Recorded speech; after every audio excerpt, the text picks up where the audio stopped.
కేంద్ర మంత్రి అమిత్ షాతో ఎంపీ ఈటెల రాజేందర్ భేటీ అయ్యారు. తెలంగాణ బీజేపీ అధ్యక్ష పదవి ఈటెలకి ఇస్తారని ప్రచారం జరుగుతోంది.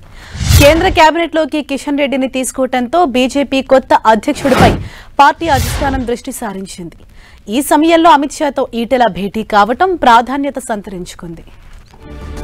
మరింత సమాచారంతో మా ప్రతినిధి అజయ్ మనకు అందుబాటులో ఉన్నారు. అజయ్, నిన్నటి నుండి వస్తున్నటువంటి ఊహాగానాలకు బలం చేకూర్చే విధంగా ఈ రోజు జరిగినటువంటి సంఘటన చూసుకోవచ్చు. అయితే ఈరోజు అమిత్ షాను ఈటెల రాజేందర్ కలవడం అనేది కొంత ప్రాధాన్యత సంతరించుకుందని చెప్పుకోవచ్చు. ఏదైతే ఎన్నికల సందర్భంగా ఎన్నికలు అయిపోగానే బీజేపీకి సంబంధించినటువంటి రాష్ట్ర అధ్యక్షుని మార్పు ఉంటుందని ముందుగానే బీజేపీ జాతీయ నాయకత్వం సంకేతాలు ఇచ్చింది. అందులో భాగంగా ప్రస్తుతం రాష్ట్ర అధ్యక్షుడు ఉన్నటువంటి కిషన్ రెడ్డిని మరోసారి కేంద్ర కేబినెట్ లోకి తీసుకోవడంతో ఇప్పుడు రాష్ట్ర అధ్యక్ష మార్పు అనివార్యంగా అవుతున్నటువంటి తరుణం చూసుకోవచ్చు. అయితే కేంద్రంలో మంత్రి పదవి ఆశించినటువంటి ఈటెల రాజేందర్ ఇప్పుడు రాష్ట్ర అధ్యక్ష రేసులో ఉన్నట్టుగా కొంత సమాచారం అయితే అందుతుంది. అయితే నిన్న ఆయనకు సన్నిహితుడైనటువంటి అస్సాం సీఎం బిశ్వం శర్మను కలిసిన నేపథ్యంలో రేపు అమిత్ షాని కల్పించి మిగతా విషయాలన్నీ కూడా మాట్లాడాలని సూచించడంతో ఈ రోజు అమిత్ షా అపాయింట్మెంట్ కూడా తీసుకొని కలిసినటువంటి పరిస్థితి కనబడుతుంది. అయితే కేంద్ర మంత్రిగా రెండోసారి ప్రమాణ స్వీకారం చేసినటువంటి అమిత్ షాకు శుభాకాంక్షలు తెలుపుతున్నాయి. రాష్ట్రంలో ఉన్నటువంటి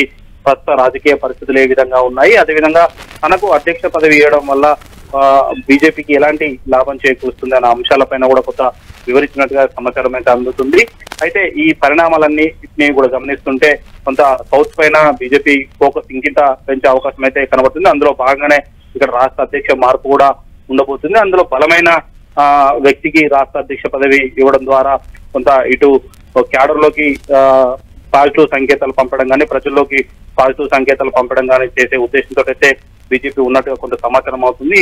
ఇందులో భాగంగానే ఈ స్టేట్ పైన కొంత ఫోకస్ పెంచి ఇక్కడ ఫోకస్ గా ఉన్నటువంటి లీడర్స్ ను రాష్ట్ర అధ్యక్షుడిగా పెడితే ఎట్లుంటుందన్న ఆలోచన కూడా చేస్తున్నట్టు కొంత సమాచారం అయితే అందుతుంది. ఇందులో భాగంగానే ఈటెల రాజేందర్ కూడా అమిత్ షాను కలిసినట్టుగా కొంత తెలుస్తుంది. అయితే ఇదే సమయంలో కేంద్రంలో కేబినెట్ పదవి ఎక్స్పెక్ట్ చేసినటువంటి డీకే అరుణ కూడా రాష్ట్ర అధ్యక్ష పదవికి పోటీ పడుతున్నట్టుగా సమాచారం. అయితే ఇద్దరిలో ఎవరికి రాష్ట్ర అధ్యక్ష పదవి భరించనున్నది కొద్ది ఈ రోజుల్లోనే తేలే అవకాశం అయితే కనబడుతుంది. మొత్తంగా నిన్న జరిగినటువంటి పరిణామాల నేపథ్యంలో ఒక్కసారిగా ఈటెల రాజేందర్ రాష్ట్ర అధ్యక్ష పదవికి తెరపైకి వచ్చినటువంటి సందర్భం అయితే కనబడుతుంది. Thank you Ajay.